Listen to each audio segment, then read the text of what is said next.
At my son's 10th birthday, he tore the wrapping paper off a box from my sister. He reached in, then yanked his hand back. "What's this?" he asked, trembling as he held the document. I snatched it from his hand and my blood ran cold. Everyone went silent. 20 minutes later, the police were at the door.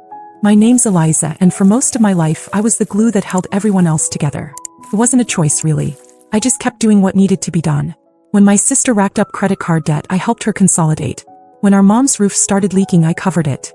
When my dad needed a car to get to his new job at 63, I co-signed the loan. And when my sister couldn't keep up with her mortgage, I paid it for 4 years. All while raising my son, who was everything to me. He was my second child. My first. We lost him in the hospital after 3 days. I don't talk about it much. There's no way to explain how that changes you. How it reshapes every breath you take after. So when I say my son is my whole world, I don't mean it as a phrase. I mean it literally. His 10th birthday was supposed to be something special. Not just because he hit double digits, but because I was finally out of debt. I'd stopped paying my sister's mortgage 6 months earlier. She didn't take it well, but I told her I couldn't keep holding everyone else up while trying to build a future for my kid. She hadn't spoken to me since. So I was surprised when she showed up that day. She came late. Everyone else had already arrived. My parents were there. They'd come together even though they divorced 2 years ago. And a few of my cousins, my son's school friends, and our neighbors. The backyard was all balloons and a rented bounce house. My son was halfway through a cupcake when my sister walked in holding a large, perfectly wrapped box. She smiled like nothing had ever happened. No mention of the 6 months of silence. Just walked over, kissed my mom, waved at the guests, and handed my son the gift. He looked at me first. He was hesitant. That was unusual for him. He's always been so open-hearted, so trusting. But something about the way she handed it to him unsettled him. So he took it. He tore the paper off quickly. I remember I was refilling drinks at the time, but the room suddenly got quiet. No music, no chatter. Just silence. I looked over and saw him holding something in both hands, arms stiff, frozen like a statue. He didn't smile. Didn't laugh. Just looked at it, confused. "What's this?" His voice cracked a little. I walked over and he handed me the paper. It wasn't a toy. It wasn't a card. It was a legal document. I thought maybe it was a joke, some kind of weird prank. But when I read the first few lines, I felt my legs go weak. It was a custody petition, with my sister's name on it. Filed, stamped, signed. I snatched it from his hands and read faster. My sister was suing for emergency custody of my son, claiming that I was mentally unstable, that I'd endangered him, that she had evidence I was unfit. I looked up. My parents were staring at me like I was the problem. My mom wouldn't meet my eyes. Then my sister said something. I still remember it word for word. "You should have kept paying the mortgage." My ears rang. People started murmuring. My son clutched my leg and asked if she was taking him away. And I was so stunned I couldn't even answer. 20 minutes later, the police arrived. I don't even remember calling them. I thought maybe someone else had, one of the neighbors maybe. But when the officers walked into my yard, calm but serious, I knew it hadn't been for noise. One of them asked for me by name. They had copies of the same document I was still holding. And a note attached. A report filed with Child Protective Services just 3 days before. I hadn't seen it. No one had contacted me. They asked me to step aside and talk. I said no.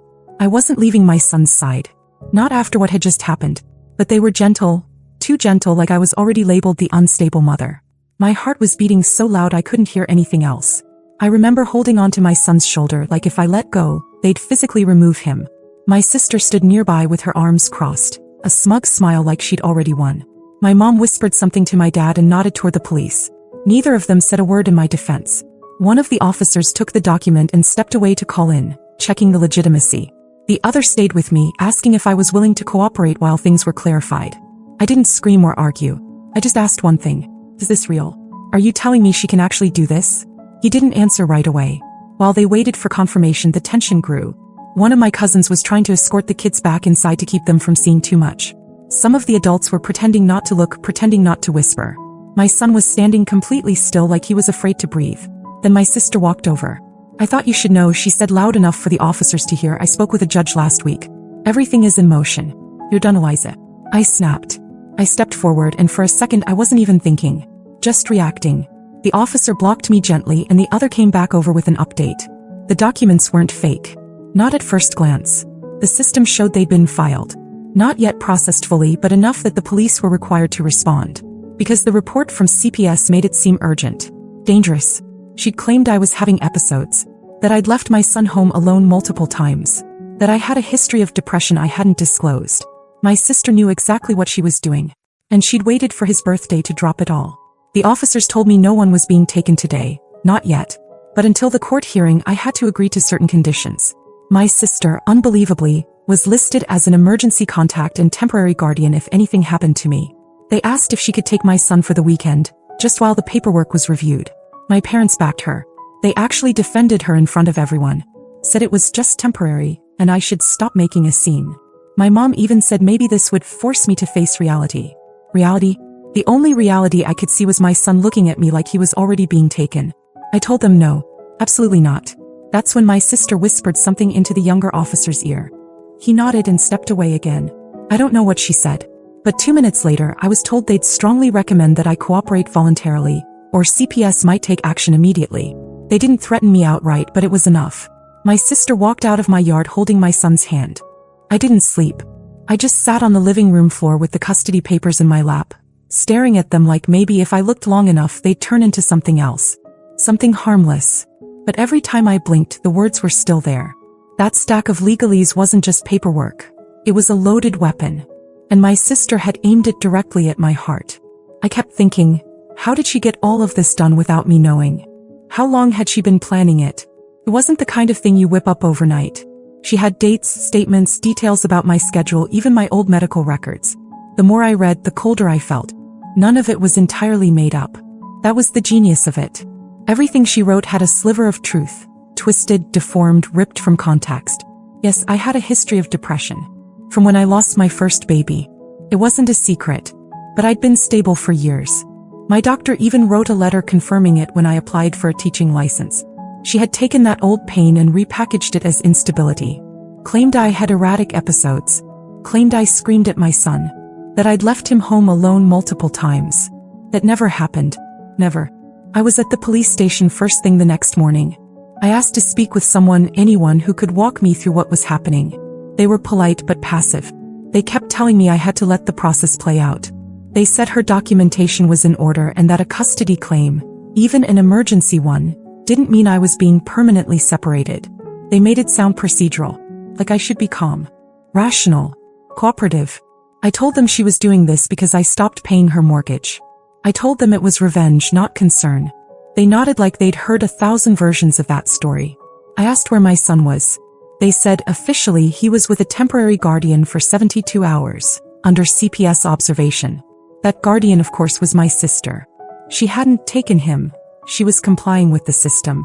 They kept using that phrase. Complying with the system. My hands shook the whole drive home. I called CPS next. I thought maybe I'd get further with them. But again, the same wall. They said an investigation was underway. They said I would be contacted soon. When I asked what the accusation against me was, they told me the report claimed I was emotionally unstable and had endangered my son by neglecting his needs. I asked for the evidence. They said it would be reviewed internally. Everything felt backward, like I was guilty until proven innocent. Then I called my parents. No answer. I called again, and again. Still nothing. I drove to their house. My mother opened the door halfway. She didn't invite me in. She looked tired, like she'd already decided how this story ended. She told me I was being dramatic, that I was escalating things, that I needed to let it play out and not make things worse. And the way she said it, like she'd rehearsed it, like it wasn't even her words. I asked her straight up if she was siding with my sister. She didn't answer. I walked away without another word. By noon, I was meeting with a lawyer. His name was Ron. Older guy. No fluff, just facts. He read through the documents with a strange calm, then said one sentence that changed everything. This smells like fraud. He got to work immediately. Started making calls, looking into court filings, verifying names, checking dates and license numbers. Within 24 hours, we had confirmation that the notary listed on the documents didn't exist in the state database. The judge's signature, the one that had made the whole petition look official, was forged. My sister had taken an old legal document, copied the layout and inserted new claims, dates and her name. She filed it through someone she knew at the courthouse, hoping it would sneak past the radar long enough to seem legitimate. She wanted the system to believe it was real, long enough to scare me or win by default. Ron filed an emergency injunction. We notified the court. I submitted a restraining order request and contacted CPS directly with my custody records, health clearances, and character references from 2 school administrators and my employer. But none of that meant she had to return my son immediately. That's the part no one tells you. You can be right. You can have proof. But the system doesn't fix itself overnight. Especially when there's a child involved. Every correction comes with paperwork, signatures, review boards. Nothing moves fast, not even justice. My son called that night. From her phone. He said, "Mom, are you mad at me?" I told him no. That I loved him. That I was coming. Then he said something that broke me completely. "I don't want to stay here again." I sat in silence for a second, trying to stay composed. Then I told him the truth. "You won't. I promise." And I meant it. By day 3, I wasn't sleeping, barely eating, just moving from task to task with military focus. Ron had filed everything that could be filed: restraining order, fraud complaint, custody motion, but the court hearing was still 4 days away. My son was still with her. Then something unexpected happened. Ron got a call from someone inside the courthouse. A clerk. She didn't want to leave her name, but she said she'd seen something strange on my sister's petition. A signature that looked identical to one filed 2 months earlier in an unrelated family case. She hinted that there had been other unusual filings tied to my sister's name recently, all rushed, all missing formal witness records. Ron started digging. That same afternoon, he found out my sister had submitted a different petition under another name just 3 weeks earlier, claiming she was fostering a child. A completely different child. The paperwork had been pulled before it got very far, but it was in the system. He asked me if I knew anything about it. I didn't. Then I remembered something I hadn't thought about in years. Back when I was still helping her with bills, my sister had told me she was looking into becoming a foster parent. She said she could use the extra income. I'd brushed it off at the time, thinking it was just another one of her half-baked ideas. But now it clicked. She wasn't trying to help a child, she was looking for a paycheck. And my son, my actual child, had become her fallback plan. She didn't just want to hurt me, she wanted to own him. To list him, claim him, maybe even get state support, like she was doing the world a favor. That night, I called my cousin Ashley, one of the few people in the family who still had a backbone. I told her everything in detail. She was horrified. Then she told me something I didn't expect. She'd heard from her mom that my parents had signed affidavits backing my sister's claims. I hadn't seen those yet. They hadn't been shown to me, but they were submitted as supporting evidence. My own parents had given sworn statements against me. I couldn't even process it. I was still thinking of them as neutral, passive, maybe confused. But they weren't confused. They were complicit. That changed everything. Ron used that information to subpoena the full case file. The affidavits came through the next morning. Reading them felt like betrayal burned onto paper. My mother had written that I was emotionally volatile since the loss of her first child, and had unpredictable mood swings. My father wrote that I had severed family ties recently and refused contact, which made them concerned for my son's stability and emotional development. These were the same people I'd been helping for years. The same people who let me pay their bills, fix their problems, carry their weight. They'd sold me out to keep my sister's fantasy alive. I wanted to scream, but I didn't. I scanned every page and sent it to Ron. He said this changed everything. We filed new motions that afternoon, this time with a formal fraud complaint naming my sister and including evidence of the earlier fake foster petition. Ron also filed a motion to have my parents' affidavits disqualified, citing conflict of interest and perjury concerns. And then something else happened. My sister slipped. She showed up at my son's school without notifying CPS or the court, and told the front office she was taking him home early. She used the forged paperwork again, but this time the office manager, who knew me well, called the school district legal desk. That's when things blew up. The district put a hold on his release. CPS was notified immediately. The school called me. I got there 10 minutes later and walked into the front office where my sister was screaming at the staff, holding the same bogus document she tried to use at the party. I didn't even have to say anything. CPS showed up 15 minutes later. This time they took him, not from me but from her. She started sobbing, then yelling, saying it was all a misunderstanding, that she was just trying to protect him. But it was over. CPS took him into protective custody pending the court hearing, which, thanks to Ron's latest filings, was moved up. My son reached out to hug me before they let him out. One of the caseworkers allowed it. He whispered in my ear, "Told you I didn't want to stay with her." The hearing was scheduled for 2 days later, early morning. I didn't sleep the night before. I didn't even try. Ron and I spent every minute reviewing every piece of evidence, every inconsistency in her story, every signature and timestamp. We had a full binder of documents that painted the truth and exposed the lie she tried to build a life on.